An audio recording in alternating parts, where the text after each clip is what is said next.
Hello. All right. Thank you for coming. This is the glTF BOF from the Kronos Group. So thank you for sticking with us through to the last afternoon here at SIGGRAPH. We have an awesome session for you here. It's kind of rapid fire.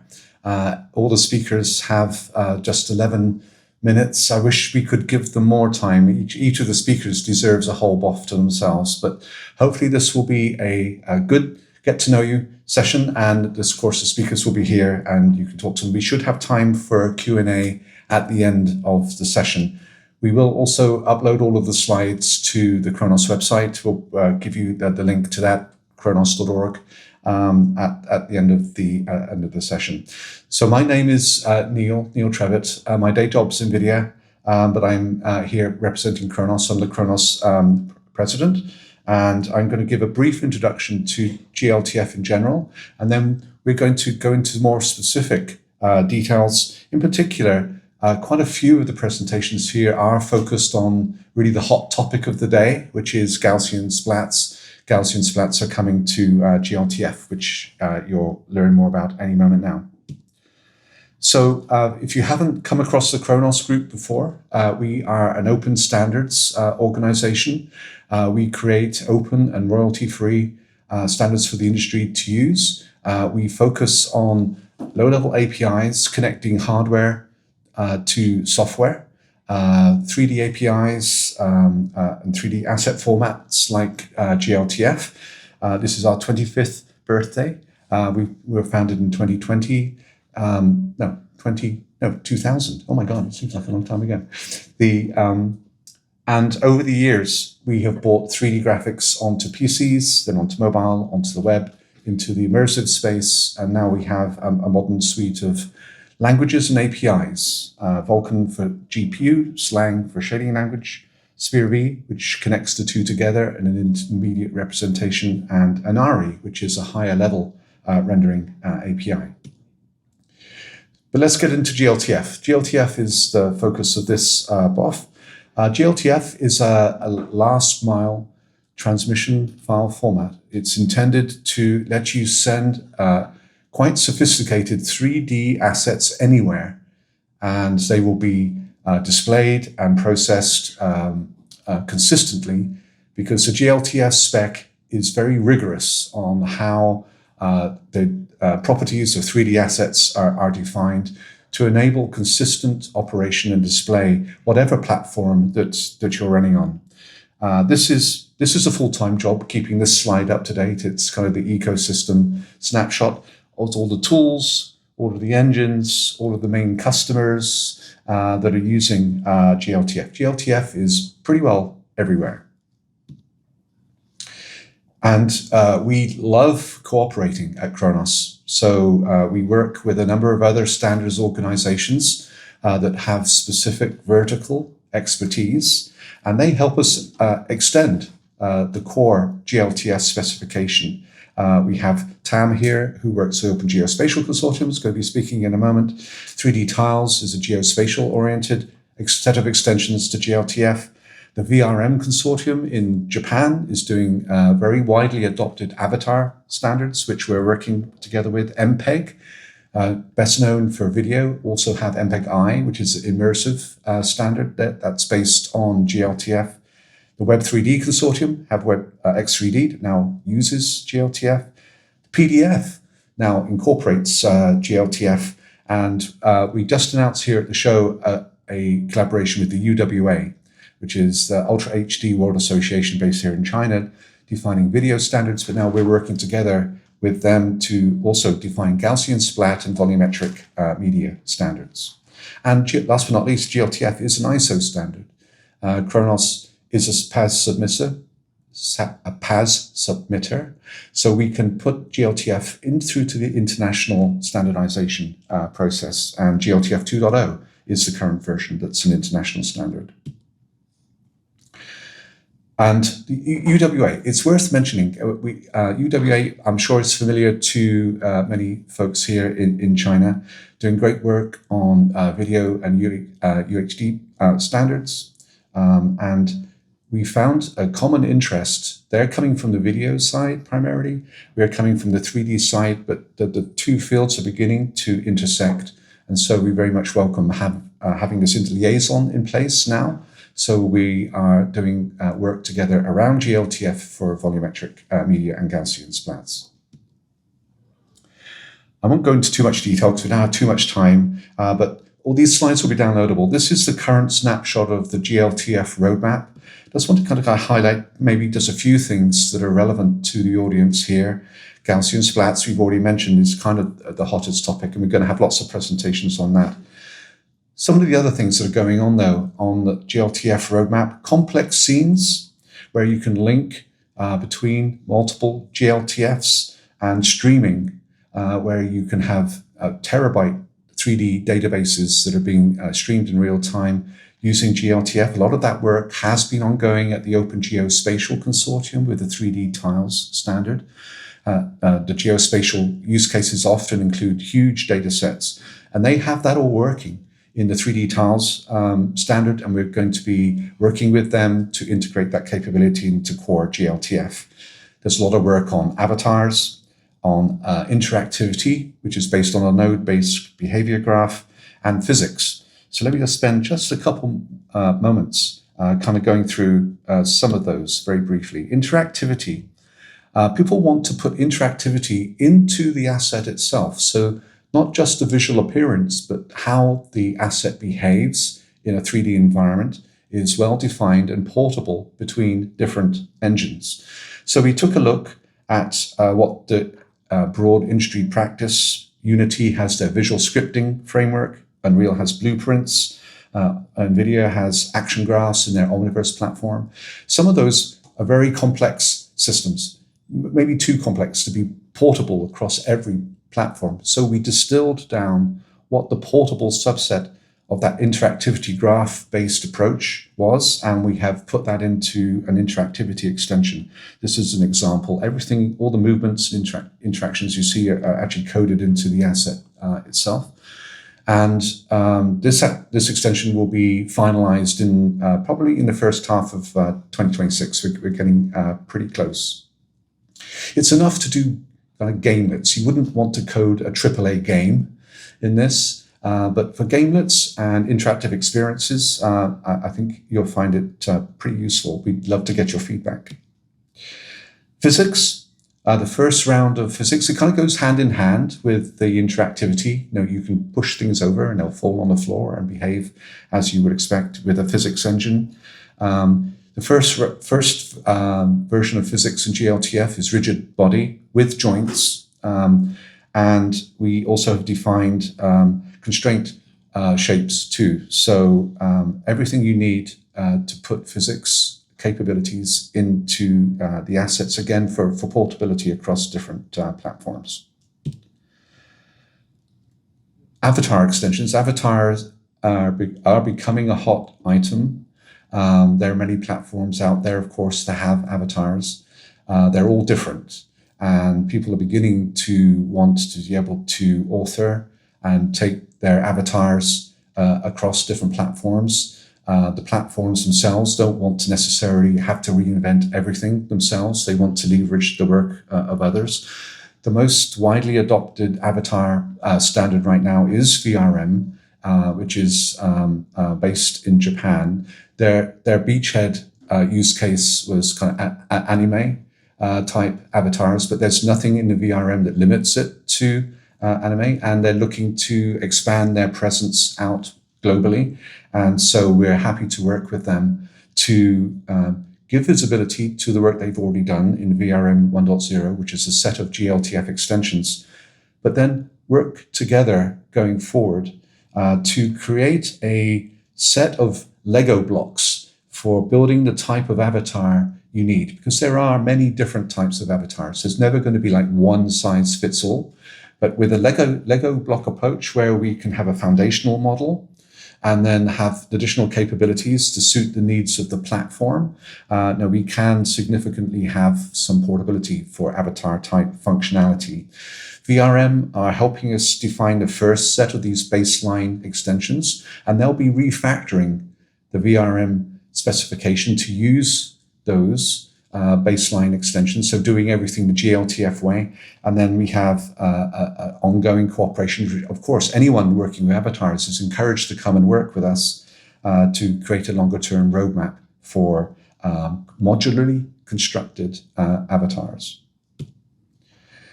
I mentioned our work with the Open Geospatial Consortium and 3D Tiles, which lets us stream huge data sets, gives us interactivity, and some of Tam's demos will show better than I can talk how awesome that is. We're creating an even closer relationship with the Open Geospatial Consortium, working together to take some of that large data set and streaming capability, of course, that now many people are interested in, not just geospatial, and bring those capabilities into the core of the glTF specification. So many different markets can use that great technology, and not just geospatial, which I think will be good for the Open Geospatial community too, because that technology will be widely used and supported, and we can grow it together over time. And then the next generation of 3D tiles will use all the cool new stuff, the other cool new stuff that glTF is doing. So we'll have this good spiral of upward capability of Kronos and the Open Geospatial Consortium working together. But we're here to talk about splats. So just to finish up, just to provide some of the context, splats are already being used and are solving all kinds of amazing use cases. But of course, we are just at the beginning of the splat journey. There's lots of research here at the show, here at SIGGRAPH Asia, lots of research ongoing in splats and other radiance field technologies. So we need to be careful. We can't just say, okay, this is splats, this is how everyone's going to do splats forever. Obviously, that's not going to work. So we're taking a similar modular approach that we are with avatars.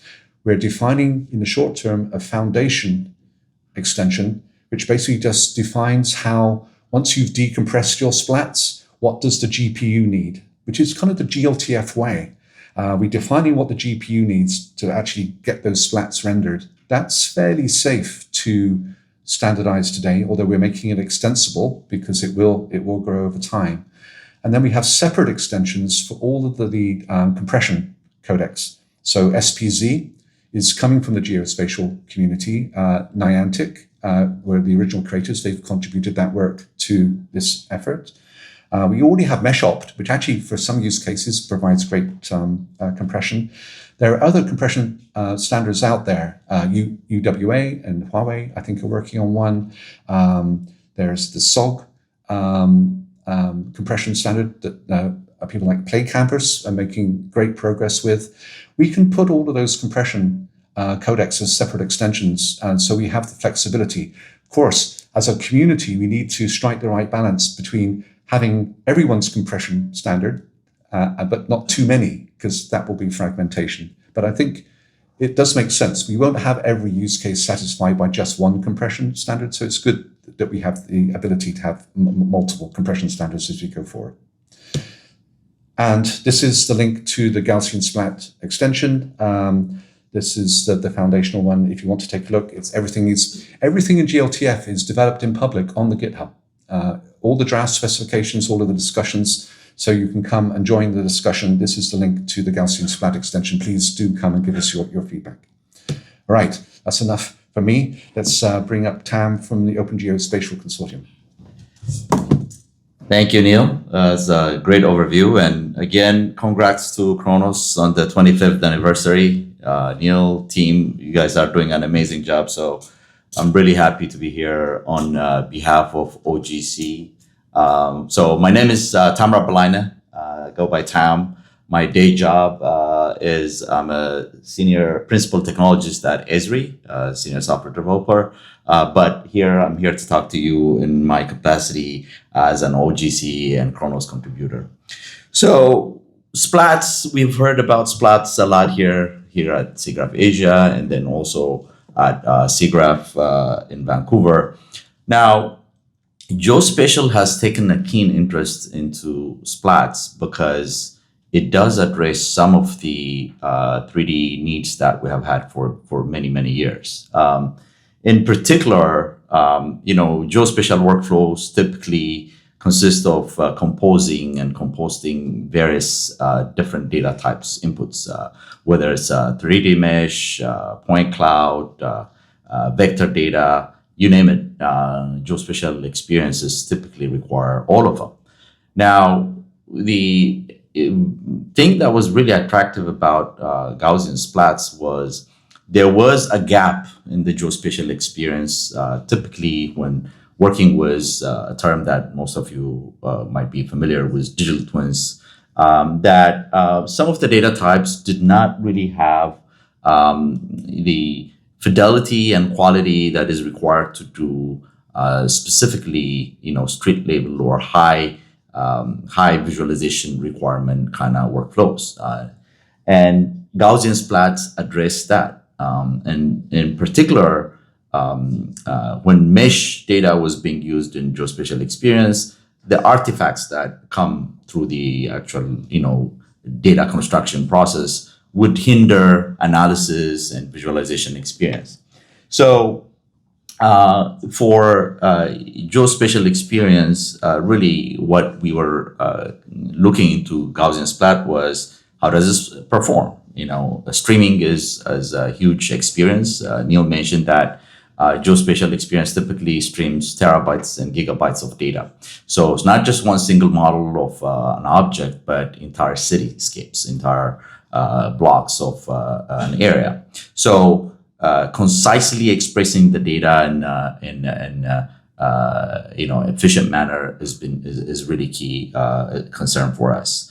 So file compression, whether the data being streamed is concise enough, and then also when it is loaded and displayed on the client side. As I mentioned, this data is going to be part of a bigger workflow and infrastructure. So it's not going to be only displayed by itself. It's rather an addition, a complementary addition to many workflows. So those are the kind of areas that we're thinking and working with the community. And then interoperability. Of course, we wanted to be able to be interoperable. Content created by one system could be reused in any other, application. So those concerns really were front and center when we started working in Gaussian Splat. Now, Kronos kind of provided the platform for us to come together in the community and discuss. And we wanted to do it, as I said, in the form of an open geospatial standard, primarily 3D tiles, and then also wanted to align with other standards out there. Now, 3D tiles uses glTF as its ingredient, as its payload. Binary payload is glTF. It does have other artifacts around it, but the primary carrier for content is glTF. So it was obvious for us that extending glTF to have 3D Gaussian Splat was the right way to go. Because as I said, that was already a working data type in geospatial. So we got together with the community, primarily Cesium, Esri, and then also Niantic Spatial as far as contributing the compression for Gaussian Splat. And collaborate with the community to bring that. Now, this effort, as Neil mentioned earlier, resulted into having a draft specification. The draft specification had two components, if you will. First one, the one that we're really working to bring to this release candidate state at this point, is the KHR Gaussian Splatting extension, which is the base extension that allows you to define your splat content. And this is great because having that as an ingredient that you can build up on it, whether for compression or other purposes, is going to be really useful, not only in geospatial but other experience as well. So it was a community-driven effort. We got together early on and tried to design this. Cesium primarily took the leadership on that, and all of us participated in actually crafting the draft proposal. Now, what is currently in progress is another one for the compression SPZ, Niantic Specials SPZ, that is under progress right now. But the draft extension for glTF for Gaussian Splat is in community, is available right now and used. So without much, discussion, I want to jump and show you some of the experience. But I wanted to mention also that we didn't want to do this in a vacuum, right? Not only geospatial, because we know that Gaussian Splat has applicability in lots of fields, e-commerce, geospatial, whatever you might think. So we wanted to be very inclusive and sensitive to those needs of others, and also then advance the needs of the geospatial community. So from that point, we also worked with organizations such as AOUSD in trying to preserve and keep some of the properties that are interest to them. Probably a few to name would be the sorting methods that AOSD wanted to keep in glTF, because they are also thinking about having a Gaussian Splats in USD format. The Metaverse Standards Forum has been also really a great outlet and medium for us to communicate some of these needs. At the SIGGRAPH Vancouver, we had a really well-attended BOF about the experience that we wanted to grip.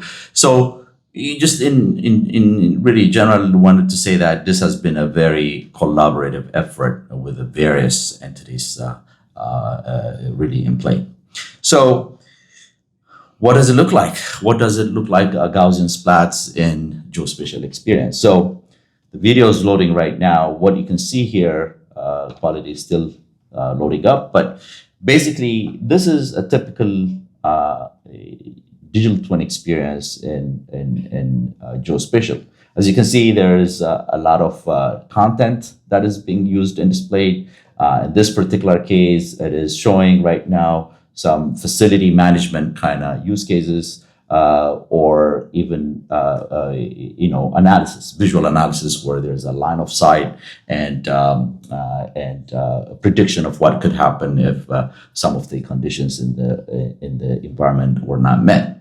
So with that kind of experience, what we wanted to make sure and bring is that this experience is going to be able to incorporate also Gaussian Splat. So mind you, as I said, like the experience not only would have, let me go to the next video. The experience not only will have just Gaussian Splat, but many other data types. So that is the constraint that we're working with. So for example, the video that is playing right now that you're seeing is a Gaussian Splat for the Bronco Stadium in Denver. And this is being delivered in 3D tiles format with glTF, with the draft extension that we just mentioned before, and being streamed into a client side or in the client application.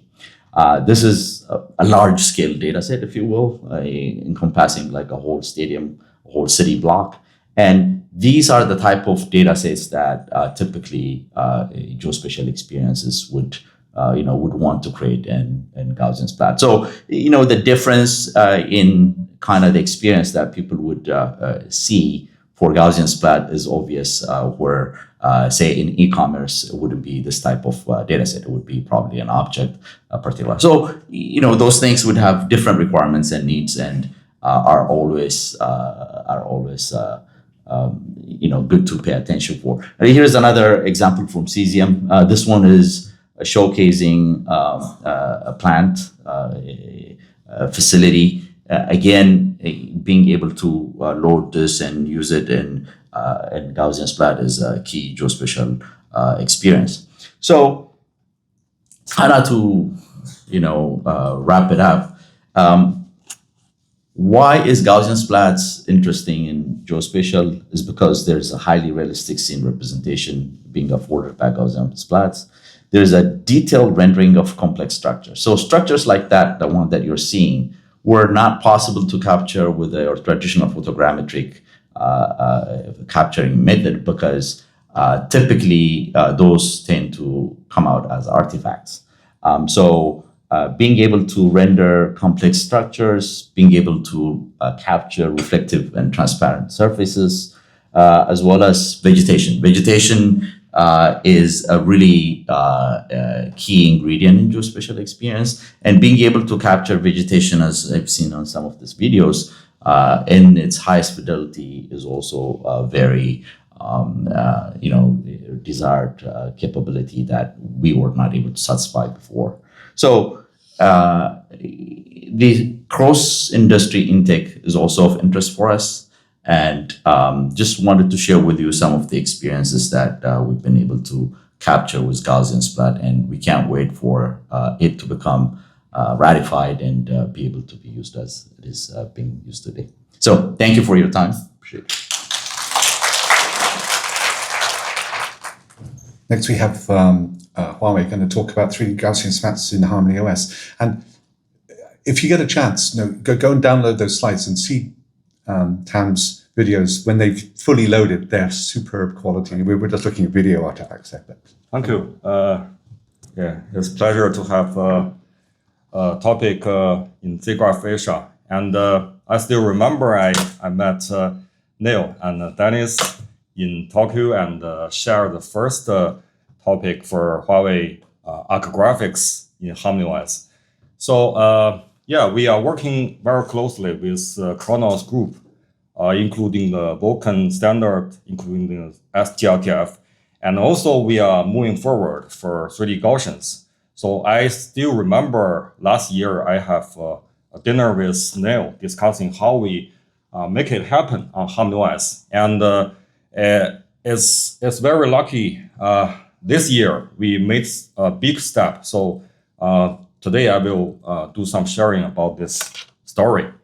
Okay, and first several slides I just introduced Harmony OS because this is a real new operating system, and we have a lot of Huawei devices deployed with Harmony OS, and also you know that so many devices with different size and display size and screen size and resolution, something like that. So we need to make sure one developer have application that can be applied onto other devices. So we did a lot of things for that to help developers.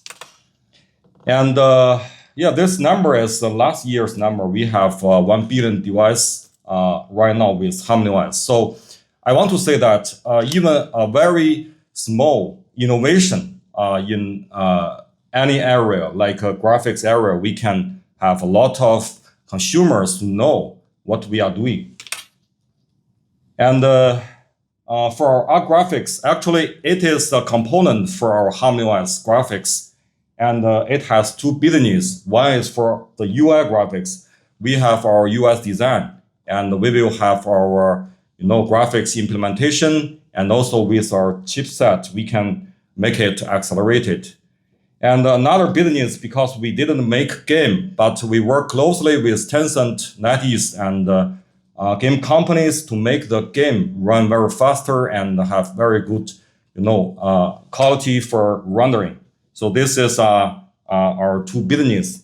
And also we bring 3 user important experience. One thing is, every frame is rendered and we need to make sure it's smooth. And also we need to have very high-end accuracy because like 3D Gaussian, it can bring specialization experience. So we think it's very, very important.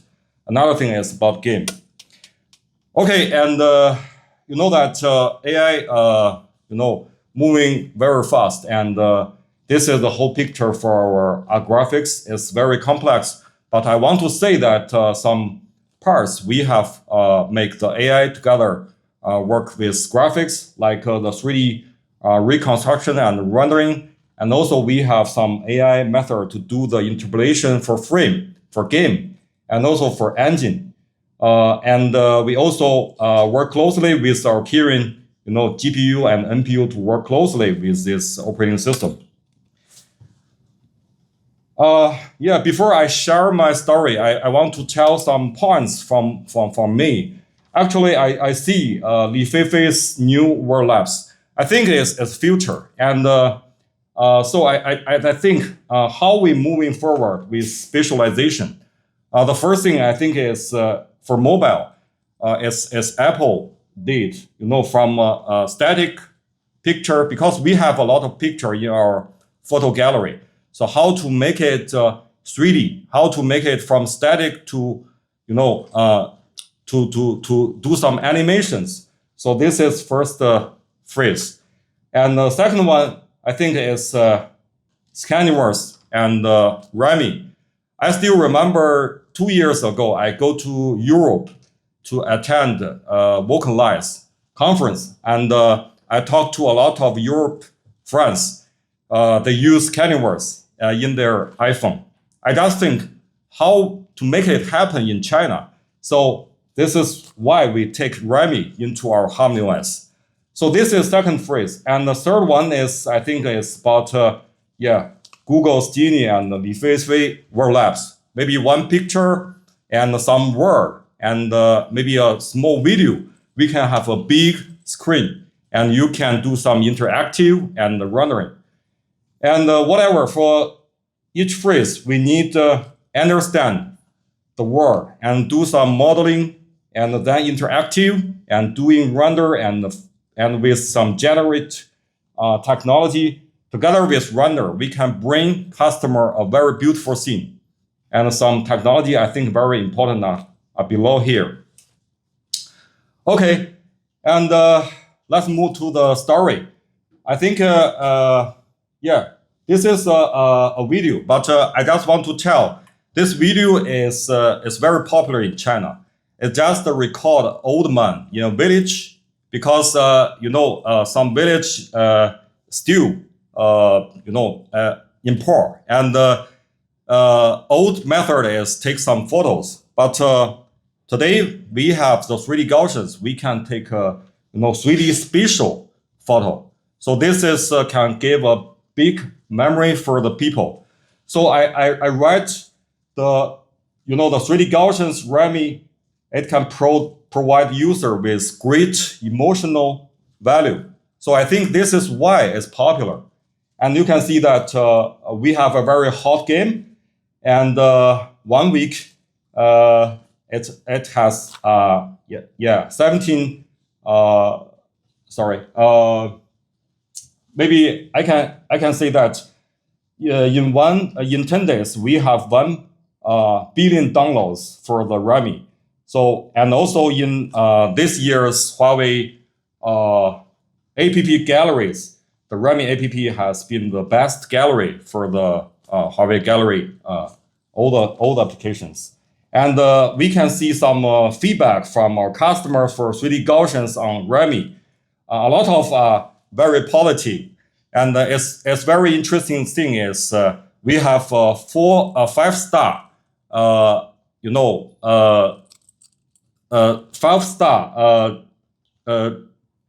how to say, score. And one customer gave the feedback is the reconstruction time is so slow, but I still give you 5 points. This is, I think, is innovation. Innovation, I think, bring a very new experience, because that in current mobile market, nearly you see same UI screen and the same size for the phone, and there is no innovations. But with 3D Gaussians, we can do more. Okay, and I think this is for the whole technology path. We should capture, take photos, and how to do less capture with limit pictures and limit videos. We can do very good reconstruction. And also how we made the device side reconstruction because of security issue, because of, for the cloud, it's very, very hard to keep the time for reconstruction. And also next time next step, we will do more on the editing for the 3D Gaussian, because when you capture the result, you have to do some manipulation for that and crop for the object, and also add some virtual object to make it a very beautiful thing to sharing. And also we want to make it animated with static object. And finally, and most importantly, with HarmonyOS, we can make the the ecosystem with whole ecosystem to working with 3D Gaussians. So this is the whole path, and we have some technology for them. I share something. The first is we have ADP render engine to do some acceleration for the 3D Gaussian rendering. Because I think for right now, we render some object. You can see that. I think the Gaussian number is not too huge, but I just tried Li Feifei's World Labs demo. Nearly 1 million to 2 million. It's a little difficult for mobile phone to render. So we need to do some optimization with existing rasterization GPU pipeline. And also we are trying to do some culling and frame interpolation, some technology LOD to do some optimization and to help our customer can enjoy more big 3D Gaussian scenes. And besides rendering, we are doing the device side reconstruction like what Apple did for scanning words. I think for Apple's experience is great.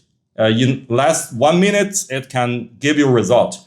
And we are trying to do better, and maybe we can have more quality to for some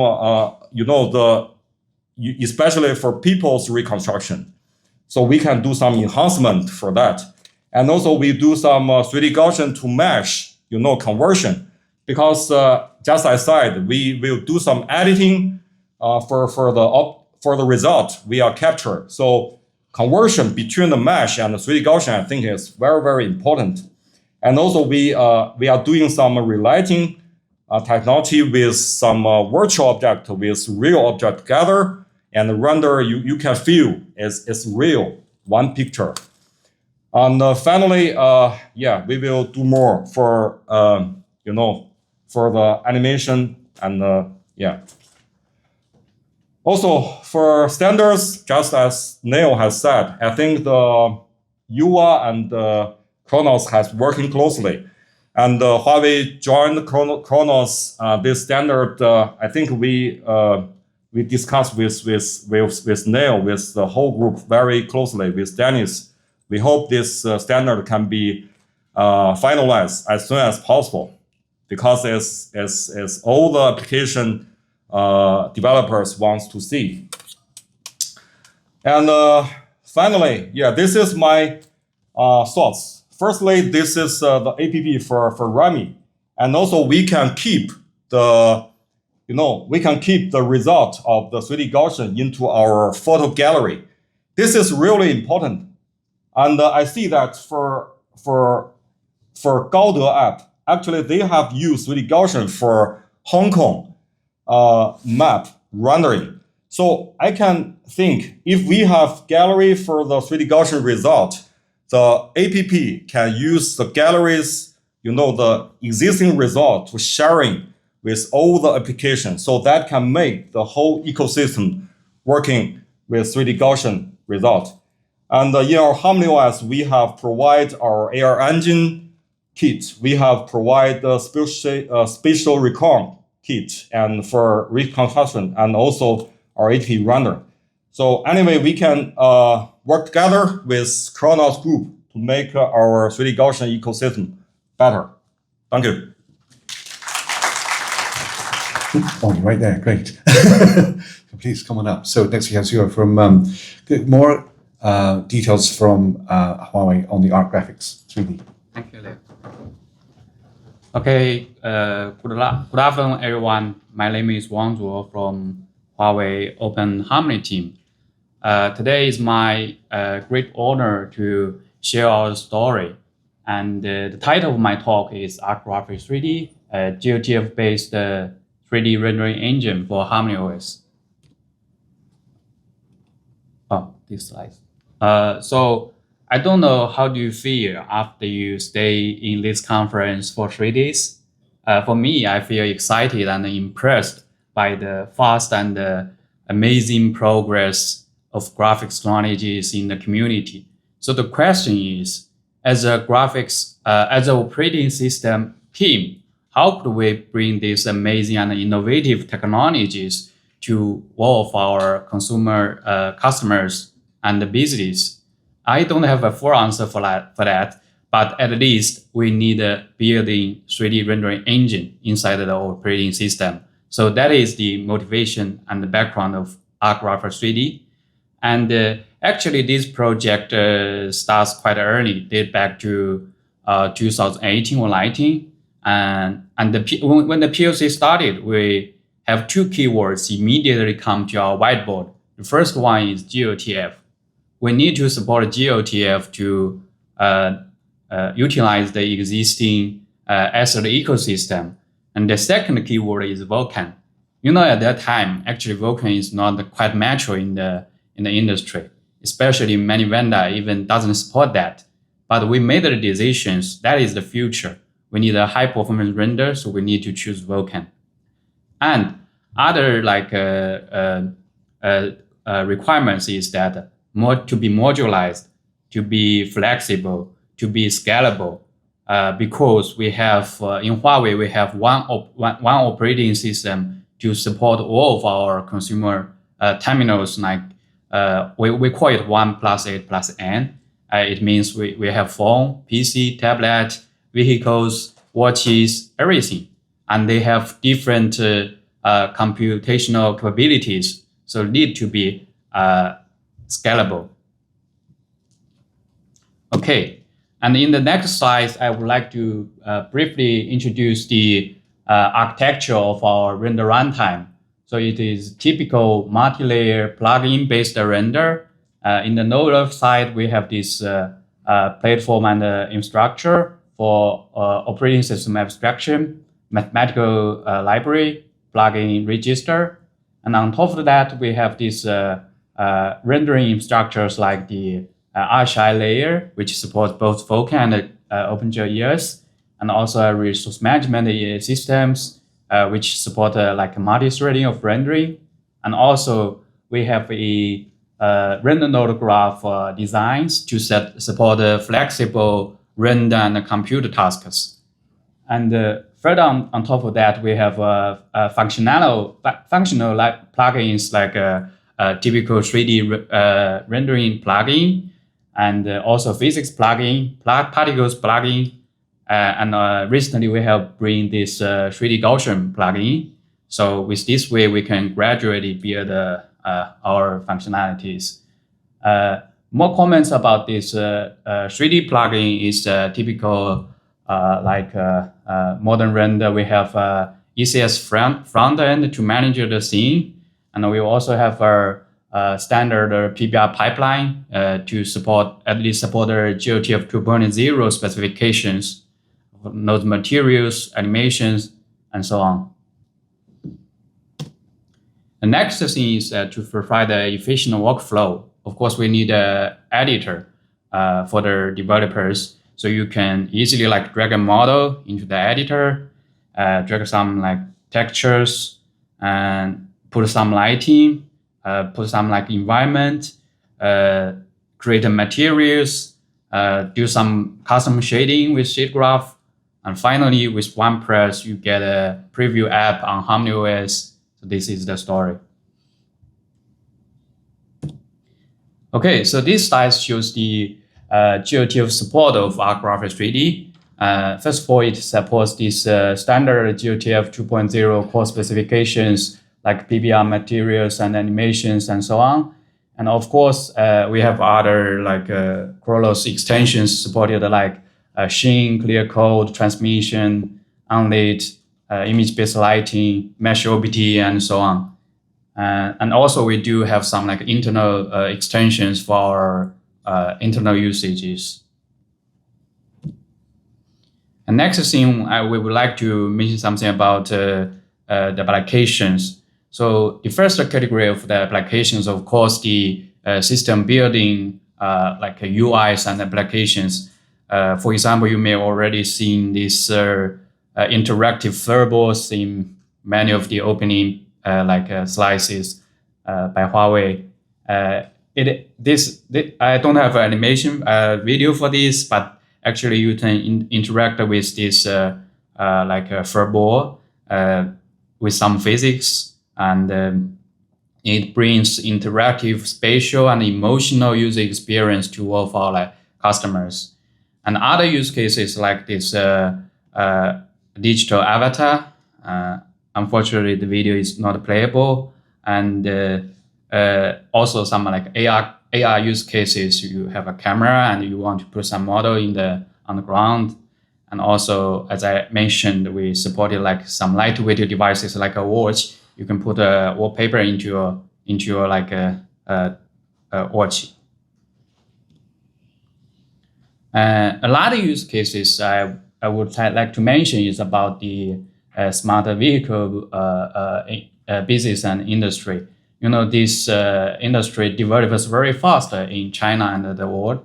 And one direction what those founders would like to provide is a photorealistic, smooth, interactive 3D user interface on your cockpit. And here I would like to say that with just a normal glTF specifications plus some like simple image-based lighting, you could already get a photorealistic scene. No fancy like rendering technology is needed, like ray tracing, like GI. And that the benefit is that with this you can get actually a quite good looking scenes and also good performance even on low-end mobile devices.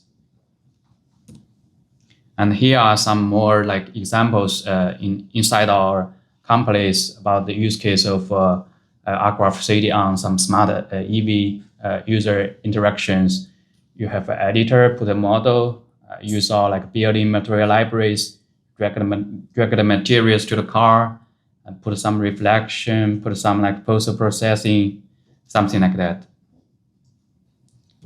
And another important use cases of the rendering engine is, of course, the ecosystem. Because as I mentioned, the engine is building a library SDK inside the system. So if you download the development toolkit from HarmonyOS website, you can already get the capabilities to develop a 3D app.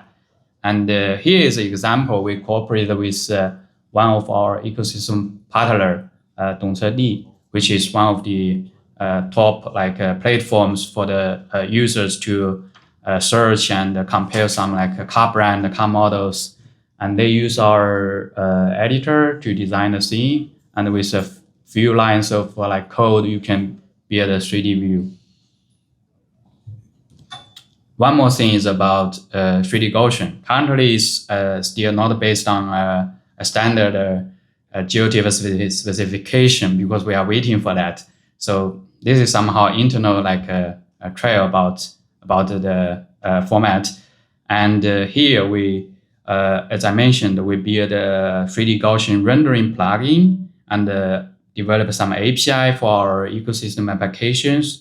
So they can use our SDK to visualize some 3D Gaussian models and compare this like their own solutions or web-based solutions. Our solution offers a clear rendering results, and also we have quite a lot of acceleration solutions in our SDK. So you get a better performance, much lower power consumption, and something like that. Let's see if I can. Oh, sorry, the video is not playable. Anyway, this app is quite popular, as Frank just mentioned. We get 1 million downloads in 1 week. And we feel the interest and passion from our users. They would like to explore these kind of innovative use cases and applications. So we would like to emphasize that we are waiting for a standard glTF specifications contain this 3D Gaussian support to further accelerate the ecosystem. Okay, final slides about the future roadmap. If you are a graphics guy, this is nothing new. You can find these keywords in almost every conference: ray tracing, volumetric materials, more 3D Gaussian functionalities and extensions, and also neural materials, neural textures, XRs. Thank you. Right. Do you have Yipeng here from Tencent? Yep, come on up. So I think Kronos is getting the message loud and clear. We need that specification. Hurry up. All right. Hello, everyone. I'm Rockman from Tencent, and Yipeng Zhao is my Chinese name. Today, I'm going to share something we know about achieving high quality and high performance 3D experience on the web and in mini apps. And more importantly, we will explore the further possibilities that open up once we make that a reality. Imagine one day, a friend sends you a message, a card, or a link like this. Usually, you will expect it lead to a page with some text or some pictures or some videos. But what if it was something more? What would you expect to see? When we take a look at what the URL lead to us, it will look very familiar to any web developers. It is a typical common web page with something we might never expect to run in a browser. Let's go and see in detail. Here you can see we're controlling the character running through a castle. Notice how the digital world is being streamed as the character moves forward.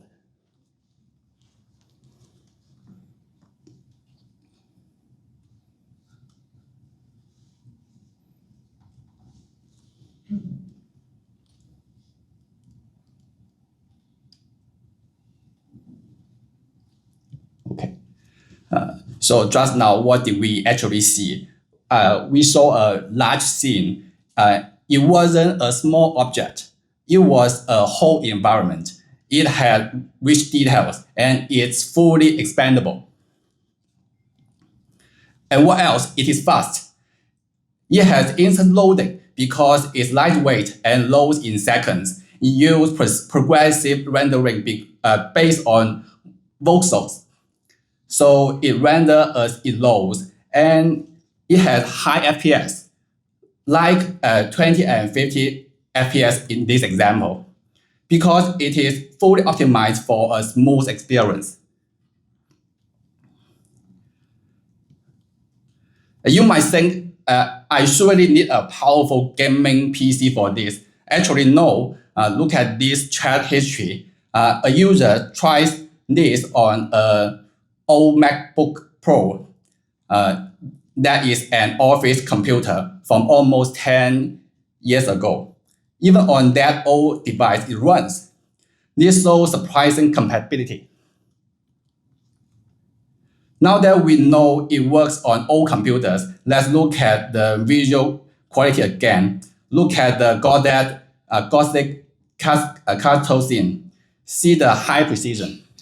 And look at the lighting effects. Usually web looks simple, but this preserves the realistic lighting of the original scene. Finally, this high quality experience is markedly cheaper in terms of resource cost. The data footprint is a tiny size. The main file size is only 30 megabytes for the whole scene. It achieves this efficient through on-demand loading. The key here is that load is done at the voxel level. This means we don't load huge chunks of the map. Instead, we only download the smallest unit, the voxel, for the part of the world you are currently viewing.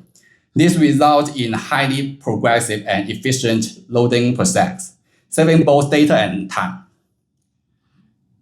But the most important part isn't the technology, it's where the technology lives. Don't forget, it's on the web. As we know, the web has a cross-platform mission, and is supported by browser everywhere. Whether you are on a phone, on a PC, or a VR headset, you can access this. Don't need to install an app. Therefore, we can see another possibilities. By the web, we integrate 3D experience with everything.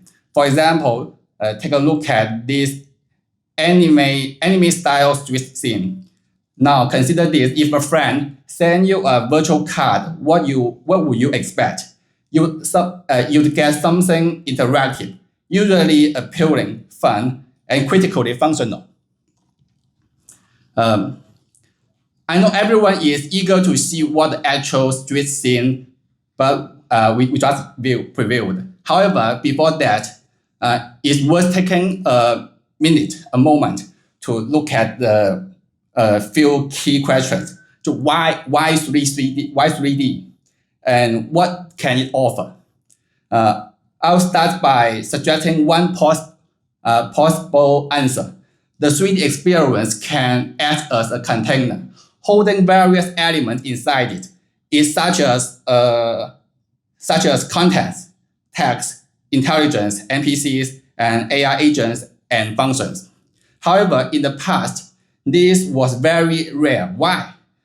Historically, running 3D experience heavily relied on specialized hardware and software. Everyday tool prioritize utility and efficiency, so they must adopt widely applicable forms of experience, like UI-based apps and websites. As a result, the 3D experiences almost stood alone. The experience was just experience with limited use. But now we have the necessary condition to run high-quality 3D experience well on the web. The situation might be different now, and this could even become the common or even mainstream mode in the future for business and for services. Instead of rushing to a conclusion, let's look at another possibility. What if we use the 3D experience as a component? Perhaps we don't need to wait for a future where 3D is widely accepted as the common option. We can instead today use 3D experiences as an added value for all kinds of everyday use tools. To enhance the product's value and the user experience, we can clearly see that running high quality, high performance 3D experience on the web is the key to make this possible. By using the familiar and well-known web view, we can integrate our powerful 3D experience with various existing applications. Now let's take a look at the demonstration.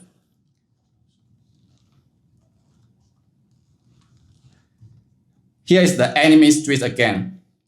You can see the character walking very smoothly, and the visual quality of the scene is quite good. It feels exactly like a native game, but remember, it's actually an embedded web page inside a mini app.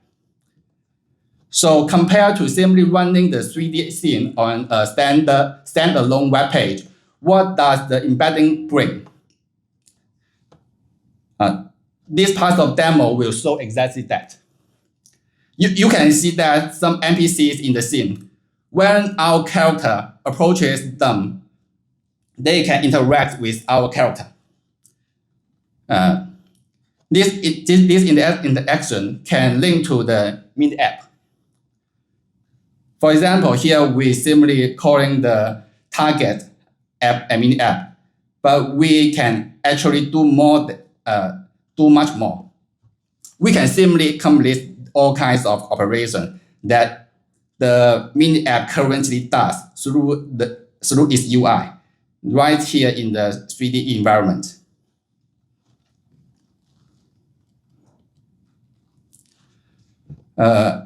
Our innovation uses 3D Gaussian splatting. Think of it as virtual capture. We capture position, shape, and color like 3D voxels. This allows for photorealistic real-world reconstruction. It integrates virtual filming to real scenes, and best of all, it's hardware agnostic. It doesn't care what device you use. How does it work? We pre-render high quality visual into a lightweight format. Just use the splat format. So what does this lead us to? What is the big vision? We built a platform called Web Wide World. Let's take a look at it. It is just like some kind of browser.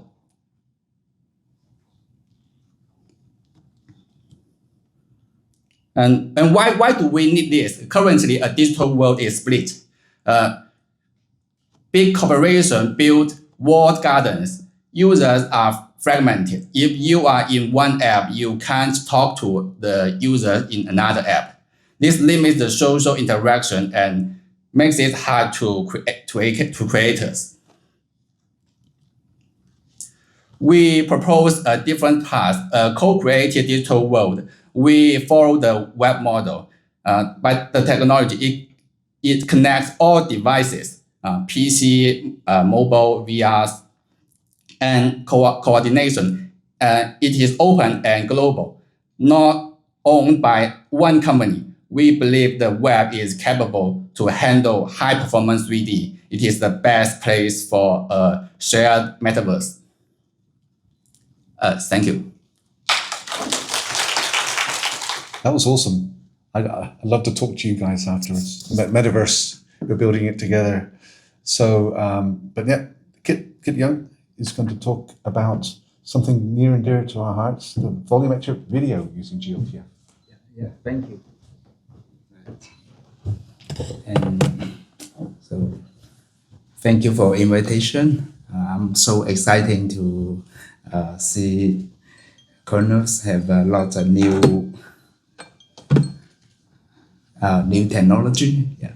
So today I present glTF efficient volumetric video streaming with glTF and how we use it in our museums and art performance project.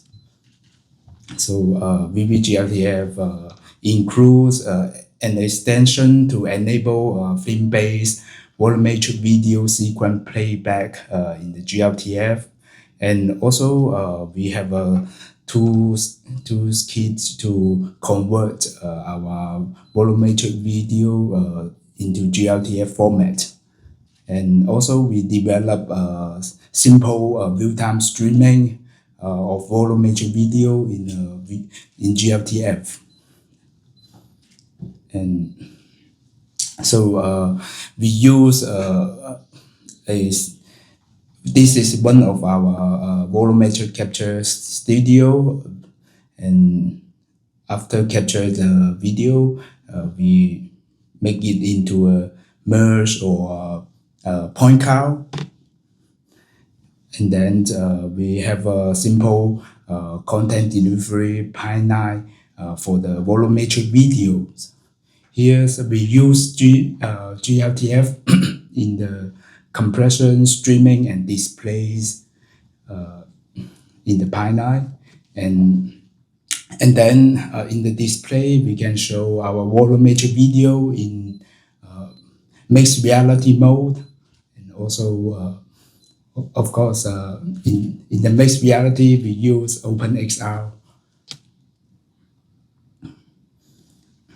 And the first step, we do the volumetric video capture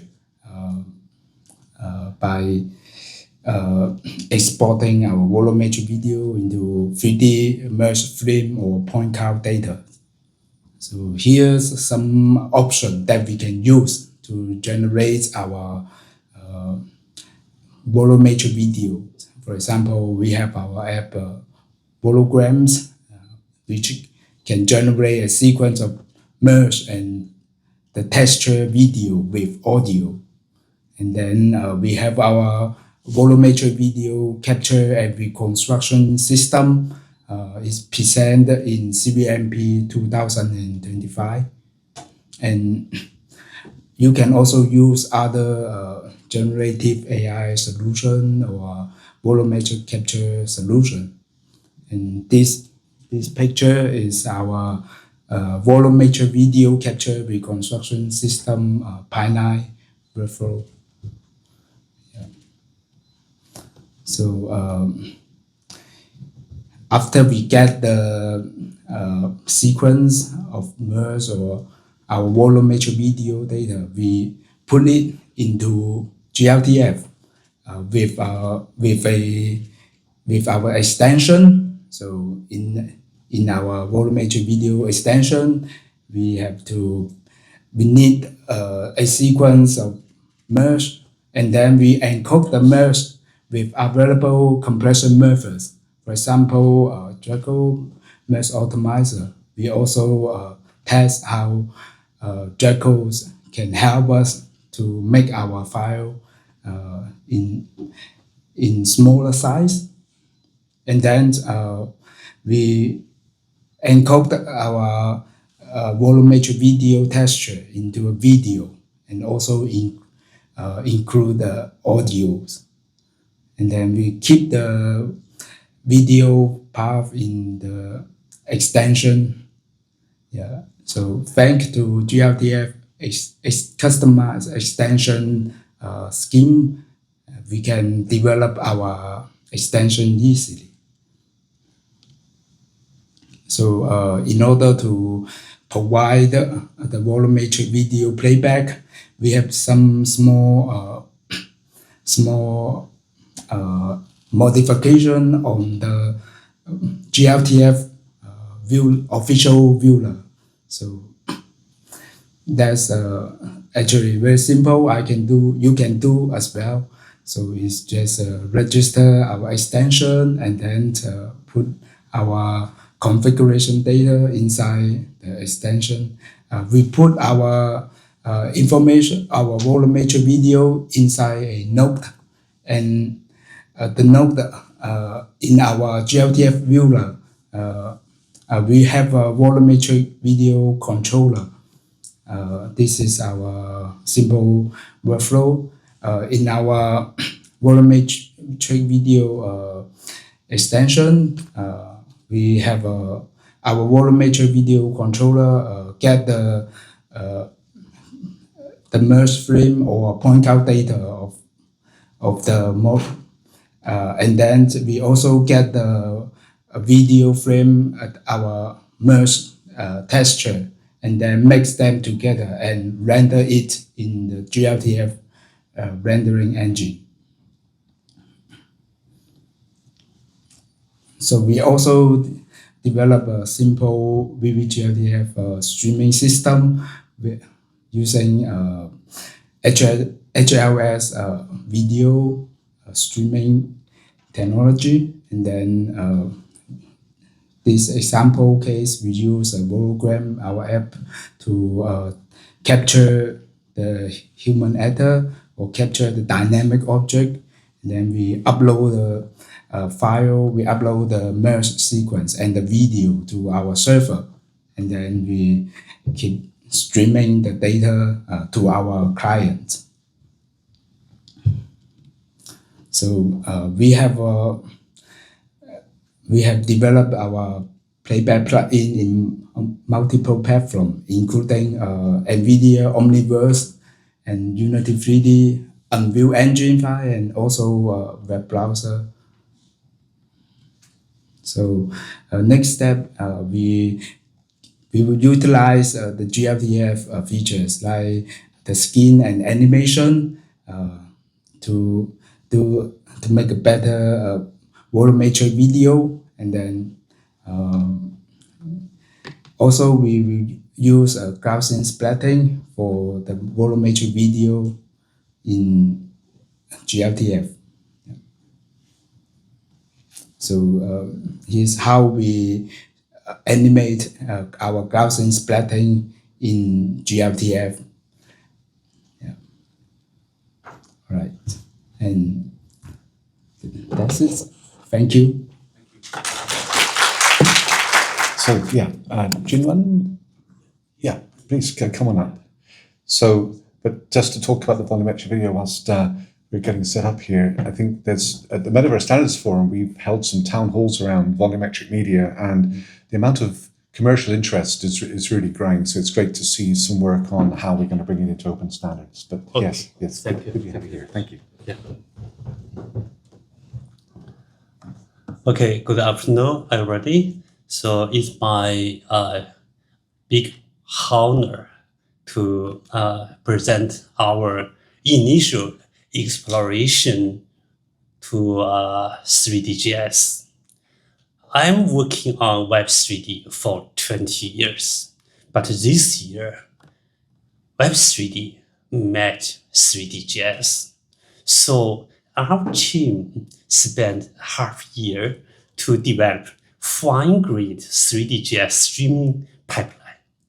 I'm Jinyuan from Hong Kong University Science Technology, Guangzhou campus. I work for low altitude economy. So I wanted to develop a Web 3D urban map to support low altitude economy. Okay, Metaverse is regarded as a new generation 3D internet. And Metaverse just call for internet-oriented 3D technologies. Unity Unreal is offline 3D technology, not online. And cloud rendering is really expensive. So Web 3D gradually become your first priority and first choice for Metaverse. And Web 3D can provide an ubiquitous 3D urban map for low altitude economies, just like a 2D map engine can provide the 2D locating, navigating, and low altitude economy require a 3D urban map to support a spatial locating, navigating, and managing. So our team to propose the lightweight online Web 3D plus 3D Gaussian Splats. This is a lightweight integration. And traditional 3D technologies struggles to achieve a photorealistic, but 3D Gaussian can provide a perfectly photorealistic and high quality reconstruction and realization experience. So we propose a lightweight pre-processing for 3D Gaussian and progressive internet transmission and lightweight rendering for a 3D Gaussian splatting.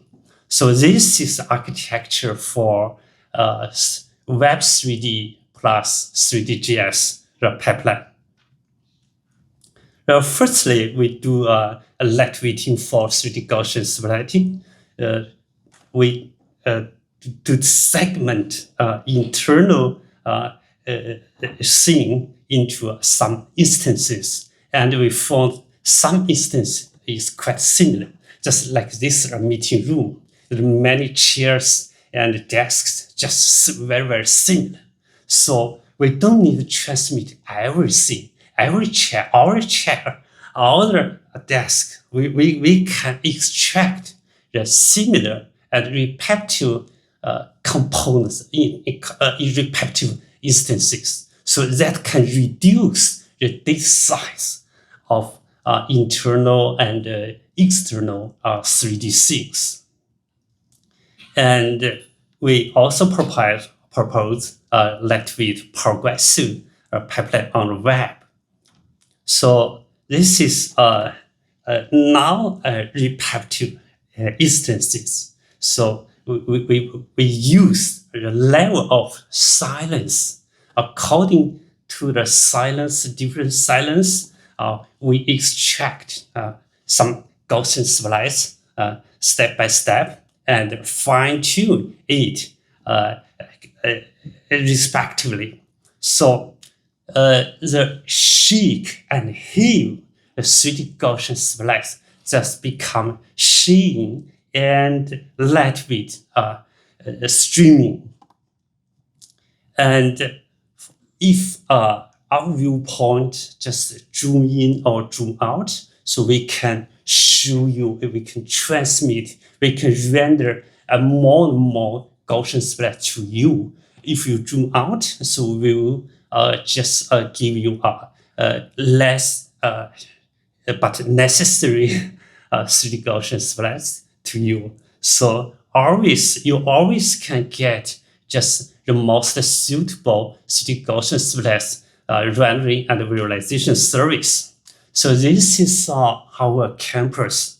We use Zhuo to scan and reconstruct 3D Gaussian splat, but the data size just almost 20 gigabytes. Of course, it's a PLY size. And just transfer it to SPZ, just 2 gigabytes, but it's still too large for web. So just use our proposed lightweight and streaming pipeline. We just transmit incrementally, we render progressively. So we successfully just put and deploy this campus in our campus, in our local servers. So I don't like to show the video, play the video, because I'm working on Web 3D. So here, I will change our technology. This is a QR code. So you can scan this QR code. This campus includes 80 million Gaussian splats. It's a very large 3D Gaussian data volume. So if you can load it, you can open this campus, just lift your hands, just let me see if your mobile phone can open and can render this campus. So anybody can open this slide? Okay, thank you. I think if one person can open this so large campus, I think our technology is successful. Thank you, so cooperation. So you can take picture for this QR code because we are working on Web 3D. We have to show a 3D data to everybody. We try to enable anybody can open 3D Gaussian splats anywhere and anytime. Of course, this meeting room, the signal is weak. If you can open, I think our technology should be successful. Okay, guess you may have not been our new campus, the Guangzhou campus, HKUST. So you can take a virtual walkthrough, but it's real scenery for our campus. So welcome to our campus. So thank you very much. This is our initial exploration. We are very confident we can put everything on the internet to let everybody to see it anytime and anywhere. Thank you very much. All right, we're doing pretty good. Thank you to all the speakers. All of them were fantastic, and we kept pretty much the schedule. So we have some time for questions. So we can run mics around to both the questioners and the panelists, or the panelists are welcome to come up if they get a question. Do we have any questions from anyone in the audience for any of the panelists? Yep, over there. Yep. Is this working? Yeah. Thank you. I would like to ask a question for the presenter in Tencent. I think it's user. So I wonder if this 3D Gaussian web page, I mean, it is a character mesh based or it's also a mesh based. So how do you integrate the mesh based model with the Gaussian theme? Actually, there is a sophisticated library we can use. You can see Yipeng, they use the Spark.js. You can use it and it can solve the problem. So 3D.js can integrate with mesh seamlessly. So now you need to use some special tool for this, right? So I mean, for the theme engine, we use 3.js. Yeah. thank you. Cool. Thank you. Any other questions? Must be some. I'll answer the question everyone's been asking. When is the first Splat specifications coming from Kronos? We are actually hoping to finalize the first Splat specs in the first quarter. We're actually saying Today, no? January or February before March. Yeah, question down here. Oh, question over here. No, please. Thank you. I come a little bit late, but my question is about for Dr. Jia. Because thank you. I'm trying to do some very similar thing for web-based application for 3GS. I want to ask them how about how much the largest scale space you have already with 3GS, and did you adopt any level of detail rendering strategy for the web application strategy? Yeah, this is really good questions.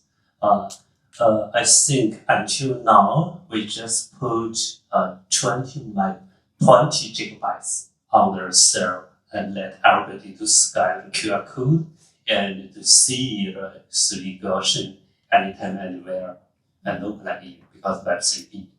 And we are trying 200 gigabytes. We just try. We hope before Christmas we can successfully put and deploy on the server and show everybody here as a Christmas gift. The perfect Christmas gift. Yes. For later of our biggest mission should be anything, anybody, anywhere, anytime. So 3D internet. Okay, thank you. Thank you. Yeah.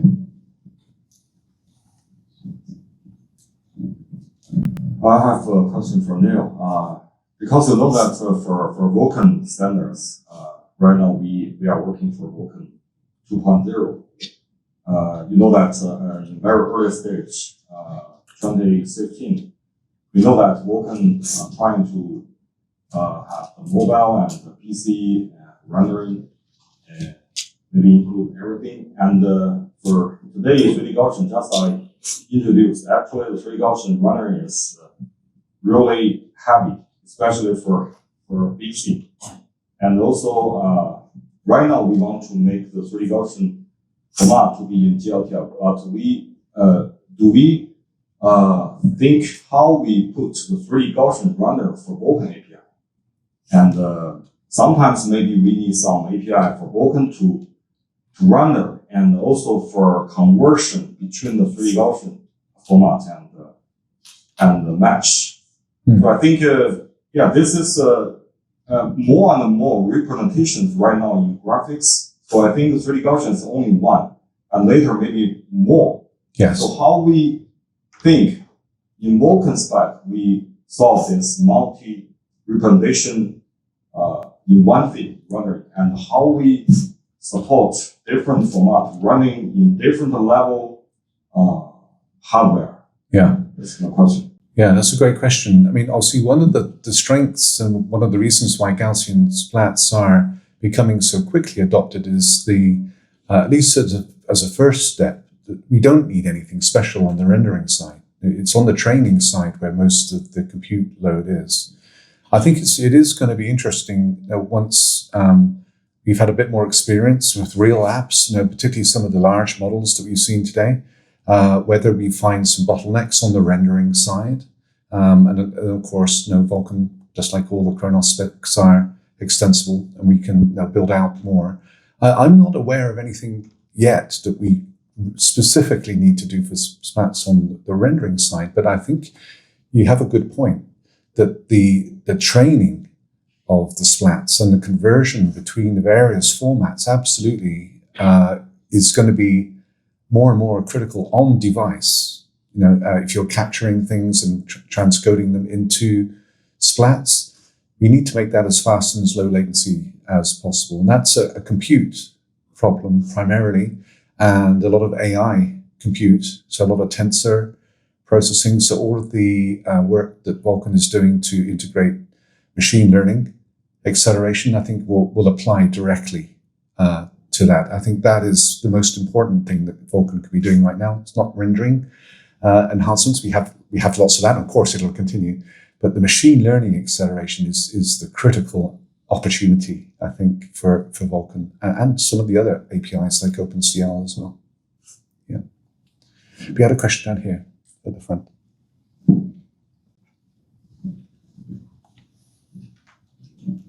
A question regarding the volumetric video, and I guess also a bit towards you, because it was on the roadmap. Looking past 3D.js towards 4D.js, have the discussions already started what a standardization of that could look like? Please, go ahead. You're talking about 3D.js in the volumetric video. 4D.js, yeah, they have encoded the Gaussian point count with the motion and scale, and they could be save the file size, and they but for some high detail animation, still film-based Gaussian playback is still good for using our approach. Yeah, I think, really, the glTF work, I think, is really, an awesome example of how we are going to expand glTF.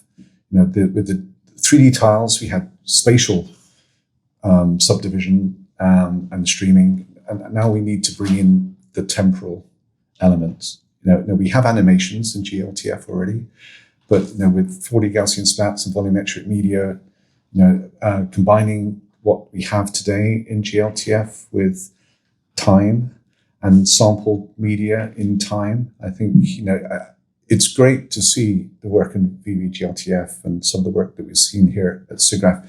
It's going to inform what we do, but I think, to answer your question, the conversation has just started. This is the first time we've met here at the show. I think over the next few months, things are moving, as we've seen, things are moving fast. Obviously, Splats is here and now, and we need that spec. I better start typing.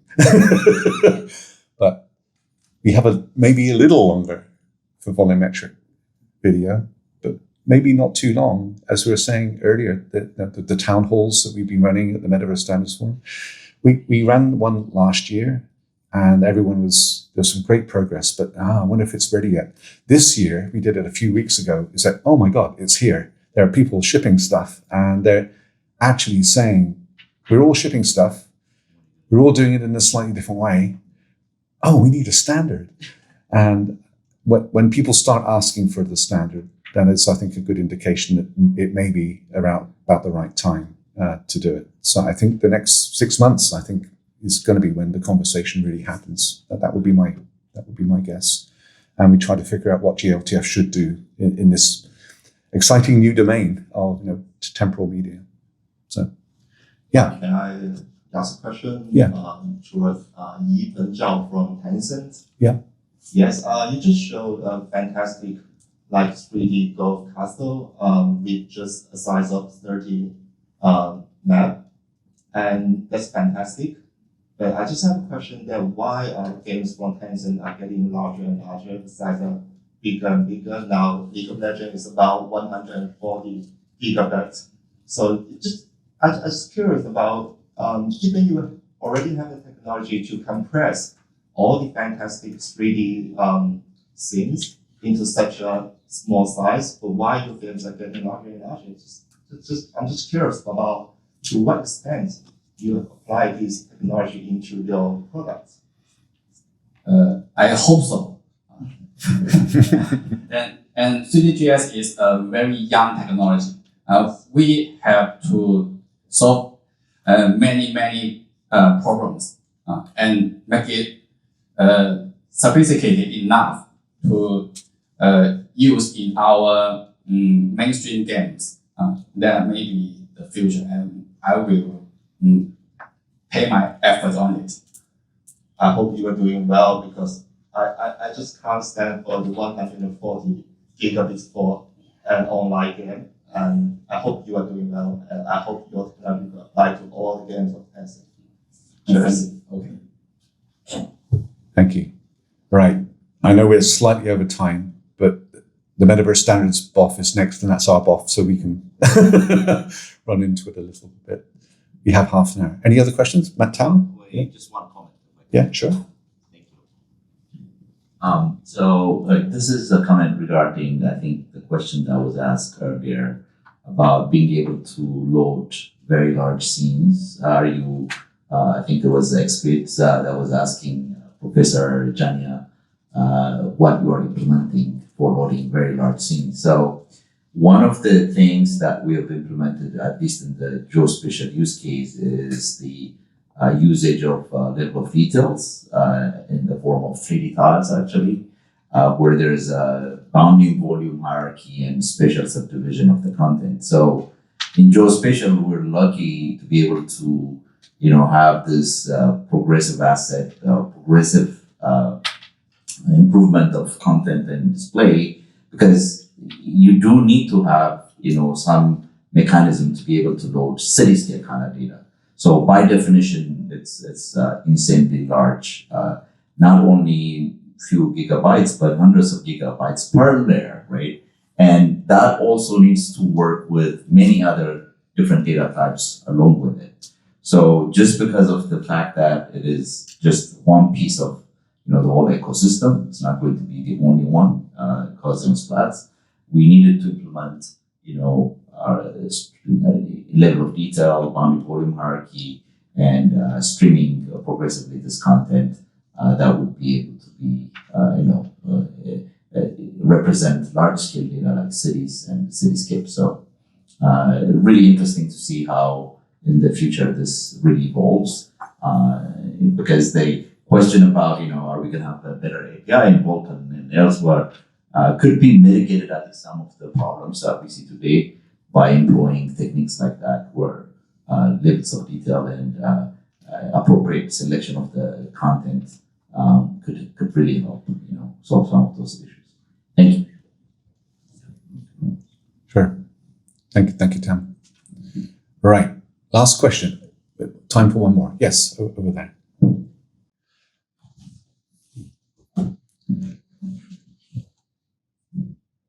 Thank you, Lucy, for running the mic around. Thank you. My question is for Wang. I wonder if the if Huawei solution to support and implement the 3D Ghost is a hardware-based solution or just software-based solution, or if Huawei has any plan to support the hardware such as graphic processing or any one. Thank you. You mean for 3D Gaussian? Yes. This question should be answered by HiSilicon team. I'm coming from CBG, and I think I believe we need to do some work on 3D Gaussian, especially for hardware, especially for traditional rationalization. The 3D Gaussian split representation you cannot use existing hardware running pipeline directly, and especially for some sorting process and clipping and some very expensive process right now existing GPU cannot support it. So I believe we need some hardware support for it.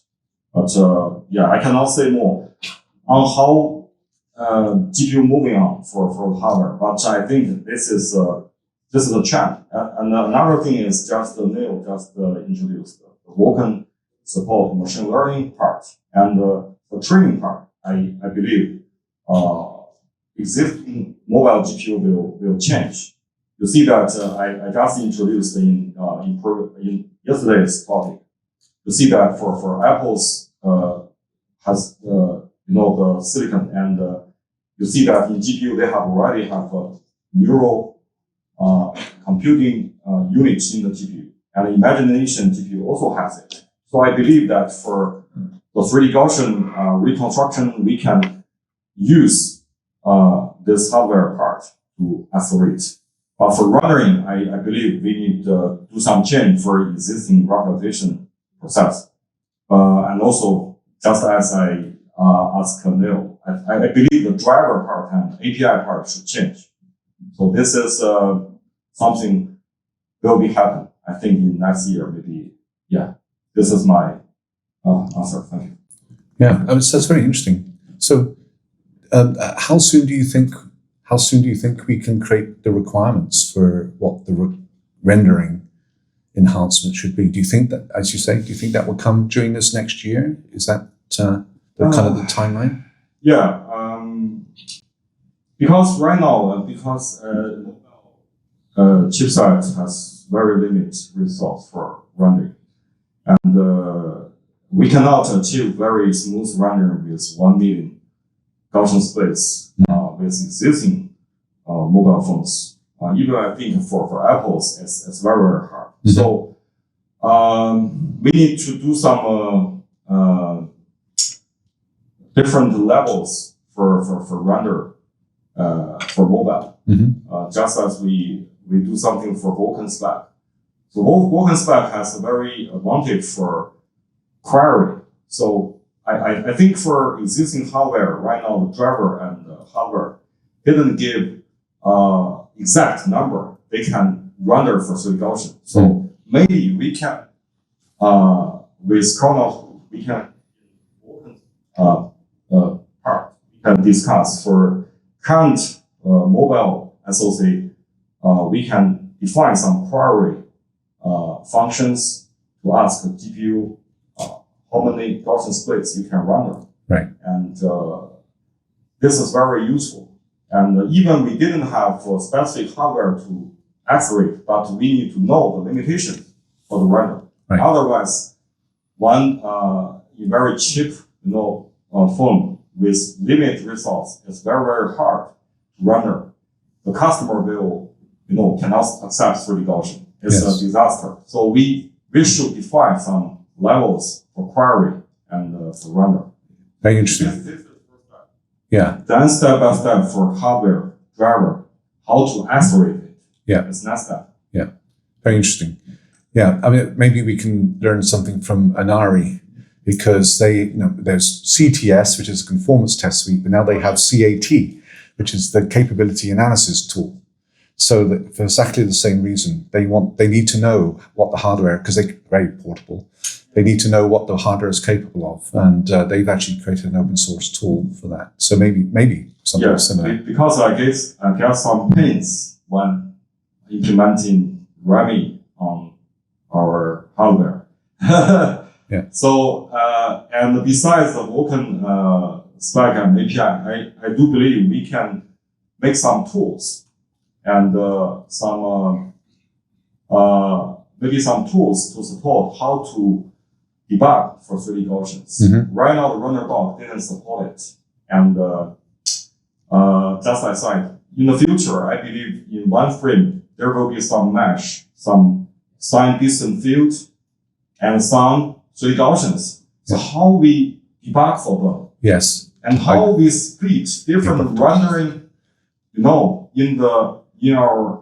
our tools to let the developer know what object I can put in the thing and what we cannot.